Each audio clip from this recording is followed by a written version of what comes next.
Hi friends, আমি পিকু। তোমাদের with SS ma'am চ্যানেলে স্বাগত জানাই। কেমন আছো তোমরা? সেকেন্ড সামেটিভ পরীক্ষা তো শেষ হয়ে গেছে। পরীক্ষা নিশ্চয়ই সবাই ভালোই দিয়েছো।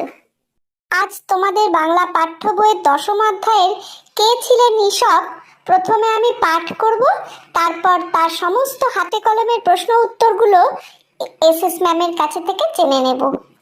তার আগে বলি, তোমরা এখনো যারা উইথ এসএস ম্যাম চ্যানেলটি সাবস্ক্রাইব করোনি তারা এখনই করে ফেলো, আর পাশের বেল বাটনটি অন রাখো যাতে পরবর্তী সমস্ত ভিডিওগুলোর নোটিফিকেশন সবার আগে পেতে পারো।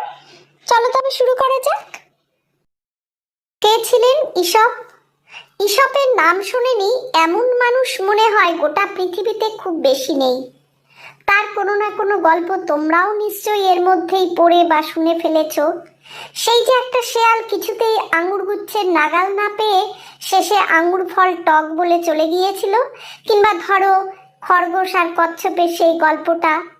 অহংকারী খরগোশ কচ্ছপের জেদ আর নিষ্ঠার কাছে দৌড় প্রতিযোগিতায় কেমন হেরে গিয়েছিল। অথবা সেই যে রাখাল ছেলে মিছিমিছি বাঘ বাঘ বলে চেঁচিয়ে যে লোক জড়ো করত, তারপর সত্যিই যখন একদিন তার ভেড়ার পালে বাঘ এসে পড়ল, তখন সেই ছেলেটির চিৎকার শুনেও কেউ বাঁচাতে এলো না। এসব গল্প যে ঈশপেরই তা তোমরা জানো।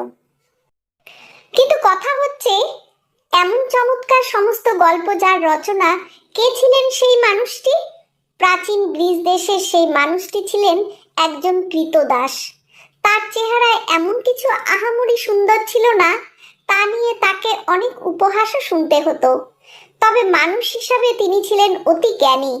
তার আশেপাশের সমস্ত লোকজনের আচার ব্যবহার খুব খুঁটিয়ে খুঁটিয়ে লক্ষ্য করতেন।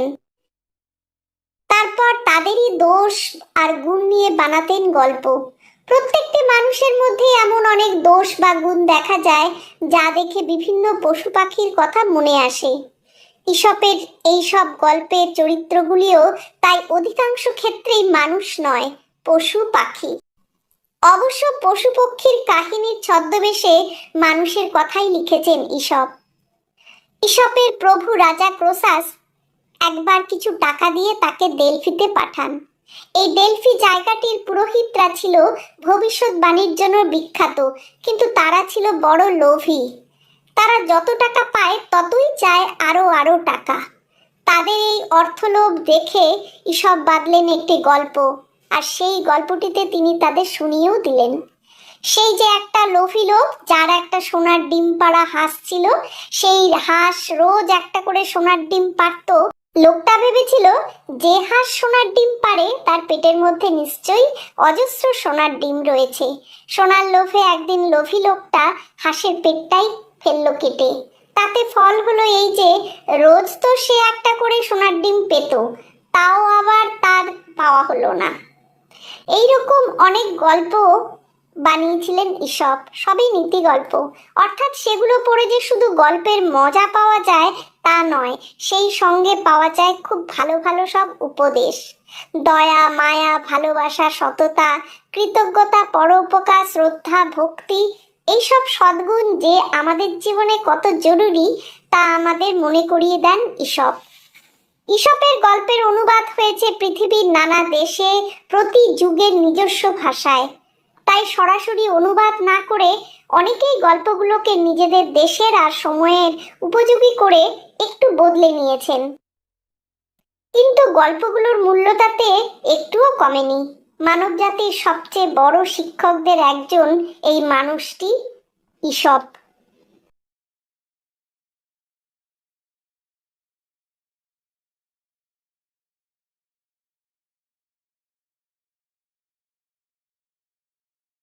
শব্দার্থ: আঙুরগুচ্ছ মানে আঙুরের থোকা, নাগাল মানে ছোঁয়া, অহংকারী মানে দাম্ভিক গর্বিত, জেদ মানে গো বা নাছোড়বান্দা ভাব, নিষ্ঠা মানে মনোযোগ বা অনুরক্তি, ভেড়ার পাল মানে ভেড়ার দল, কৃতদাস মানে কেনা গোলাম, খুঁটিয়ে খুঁটিয়ে মানে খুব মনোযোগ দিয়ে নজর করে, ছদ্মবেশ মানে আত্মগোপনের জন্য নেওয়া বেশ বা পোশাক, পুরোহিত মানে দেবতার পুজো করে যে, ভবিষ্যৎবাণী, ভবিষ্যতের কথা আগে বলে দেওয়া। নীতিগল্প, যে গল্প থেকে নীতি শিক্ষা পাওয়া যায়। উপদেশ মানে শিক্ষা, পরামর্শ, কর্তব্য সম্বন্ধে নির্দেশ। সততা মানে সাধুতা। কৃতজ্ঞতা মানে উপকারীর উপকার স্মরণে রাখা। সদ্গুণ মানে ভালো গুণ। অনুবাদ মানে তর্জমা, অন্য ভাষায় পরিবর্তন। একের দাগের প্রশ্নটি হলো, একটি বাক্যে উত্তর দাও। একের এক, শেয়াল কিছুতেই কিসের নাগাল পায়নি? উত্তর লিখবে, শেয়াল কিছুতেই আঙুর গুচ্ছের নাগাল পায়নি। একের দুই, শেয়াল শেষে কি বলে চলে গিয়েছিল? উত্তরে লিখবে, শেয়াল শেষে আঙুর ফল টক বলে চলে গিয়েছিল। একের তিন, খরগোশ কেমন ছিল? উত্তরে লিখবে, খরগোশ ছিল অহংকারী। একের চার, খরগোশ কার কাছে দৌড় প্রতিযোগিতায় হেরে গিয়েছিল? খরগোশ কচ্ছপের কাছে হেরে গিয়েছিল। একের পাঁচ, খরগোশ কেন হেরে গিয়েছিল? উত্তরে লিখবে, কচ্ছপের জেদ আর নিষ্ঠার কাছে দৌড় প্রতিযোগিতায় হেরে গিয়েছিল। একের ছয়, রাখাল ছেলে কি করত? রাখাল ছেলে মিছিমিছি বাঘ ভাগ বলে চেঁচিয়ে লোক জড়ো করত। ঈশপ কোন দেশের মানুষ ছিলেন? প্রাচীন গ্রিস দেশের মানুষ ছিলেন। ঈশপ কাদের নিয়ে গল্প বানাতেন? ঈশপ পশু পাখিদের নিয়ে গল্প বানাতেন। একের নয়, ঈশপের প্রভু কে ছিলেন? উত্তরে লিখবে, ঈশপের প্রভু ছিলেন রাজা ক্রোসাস। একের 10, তিনি ঈশপকে কোথায় পাঠিয়েছিলেন? উত্তরে লিখবে, তিনি ঈশপকে ডেলফিতে পাঠিয়েছিলেন। একের 11, সেই জায়গাটি কেন বিখ্যাত ছিল? উত্তরে লিখবে, ডেলফি জায়গাটি পুরোহিতদের ভবিষ্যৎবাণীর জন্য বিখ্যাত ছিল। একের 12, সেখানকার মানুষ কেমন ছিল? উত্তরে লিখবে, সেখানকার মানুষ ছিল বড় লোভী। একের 13, তাদের আচরণ দেখে ঈশপ কোন গল্প বাঁধলেন? তাদের আচরণ দেখে ঈশপ সোনার ডিমপাড়া হাঁসের গল্প বাঁধলেন। একের 14, নীতিগল্প কাকে বলে? উত্তরে লিখবে, যে গল্পগুলো পড়ে গল্পের মজার সাথে সাথে ভালো উপদেশ পাওয়া যায় তাকে নীতিগল্প বলে। একের 15, আমাদের জীবনে কোন গুণগুলো জরুরি? দয়া, মায়া, ভালোবাসা, সততা, কৃতজ্ঞতা, পরোপকার, শ্রদ্ধা, ভক্তি, এইসব সদ্গুণগুলো আমাদের জীবনে জরুরি। একের 16, অনুবাদ বা তর্জমা কাকে বলে? উত্তরে লিখবে, কোনো ভাষাকে অন্য কোনো ভাষায় রূপান্তরিত করাকে অনুবাদ বলে। একের 17, ঈশপের গল্প বিভিন্ন দেশে কেন জনপ্রিয়? উত্তরে লিখবে, সাধারণ জীবনযাত্রায় ঈশপের গল্পগুলোর ভূমিকা অপরিসীম, তাই এগুলো জনপ্রিয়। ঈশপের গল্পগুলো অনুবাদ হয়েছে পৃথিবীর নানা দেশে, প্রতি যুগের নিজস্ব ভাষায়, তাই ঈশপের গল্প বিভিন্ন দেশে জনপ্রিয়। একের 18, ঈশপকে কেন মানবজাতির সবচেয়ে বড় শিক্ষকদের একজন বলা হয়েছে? উত্তরে লিখবে, ঈশপের বিভিন্ন গল্প থেকে মানবজাতি বিভিন্ন নীতিমূলক শিক্ষা গ্রহণ করে থাকে বলে ঈশপকে মানবজাতির বড় শিক্ষকদের একজন বলা হয়েছে। 2 দাগের প্রশ্নটি হলো, ক স্তম্ভের সঙ্গে খ স্তম্ভ মেলাও। শেয়ালের সঙ্গে হবে আঙুরগুচ্ছ, রাখাল ছেলের সাথে হবে বাঘ, ডেলফি হবে ভবিষ্যৎবাণী, খরগোশ হবে দৌড় প্রতিযোগিতা, হাঁস হবে সোনার ডিম। 3 দাগের প্রশ্নটি হলো, ঠিক শব্দটি বেছে নিয়ে নিচের শূন্যস্থান পূরণ করো। 3-1, ঈশপ ছিলেন একজন ক্রীতদাস। 3-2, ঈশপের প্রভু ছিলেন রাজা ক্রোসাস। 3-3, ঈশপ ছিলেন গ্রিস দেশের লোক। 3-4, ঈশপের প্রভু ঈশপকে ডেলফি নগরে পাঠিয়েছিলেন। 3-5, ডেলফি শহরটি বিখ্যাত ছিল ভবিষ্যৎবাণীর জন্যে। 4 দাগের প্রশ্নটি হলো, নিচের শব্দঝুড়ি থেকে ঠিক শব্দ বেছে নিয়ে ঠিক জায়গায় বসাও। 4-1, কচ্ছপের ছিল জেদ আর নিষ্ঠা। 4-2, একটা হাঁস সোনার ডিম পারত। 4-3, চেহারা নিয়ে ঈশপকে উপহাস শুনতে হতো। 4-4, ঈশপের রচনাগুলো ছিল নীতিগল্প। 4-5, ঈশপের গল্পের অনুবাদ হয়েছে বিভিন্ন পৃথিবীর নানা দেশে নানা ভাষায়। এই গদ্যে বলা নেই তোমার জানা ঈশপের এমন কোনো গল্প নিজের ভাষায় লেখো। এখানে আমি একটা গল্প লিখে দিয়েছি শিয়াল আর ছাগলের গল্পটা। তোমরা এটা নিতে পারো, বা অন্য কোনো গল্প যদি জেনে থাকো তাহলে সেটাও লিখতে পারো। তা আমি পড়ে দিচ্ছি সেটা। একদিন একটা শিয়াল আর কুয়োর মধ্যে পড়ে গেল। অনেক চেষ্টা করেও সে সেই কুয়োটা থেকে উঠে আসতে পারল না। এদিকে একটা ছাগলের ওই সময় খুব জল পিপাসা পেয়েছিল। ছাগলটি ঘুরতে ঘুরতে কুয়োর পাশে এসে হাজির হলো।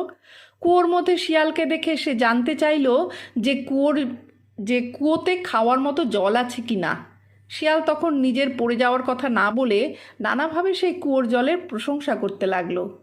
বলল, এই কুয়োর জল এত মিষ্টি যে আশেপাশের কোথাও এমন জল পাবে না। তুমি নিচে নেমে এসে প্রাণ ভরে জল খাও, কেউ তোমাকে কিছু বলবে না। শিয়ালের মিষ্টি কথা আর দেরি না করে ছাগল কুয়োর ভিতর লাফিয়ে পড়ল। পেট পুড়ে জল খাওয়ার পর শিয়ালকে ধন্যবাদ দিল। এমন সময় শিয়াল তাকে জানালো যে ভয়ানক অবস্থায় তারা আটকা পড়েছে।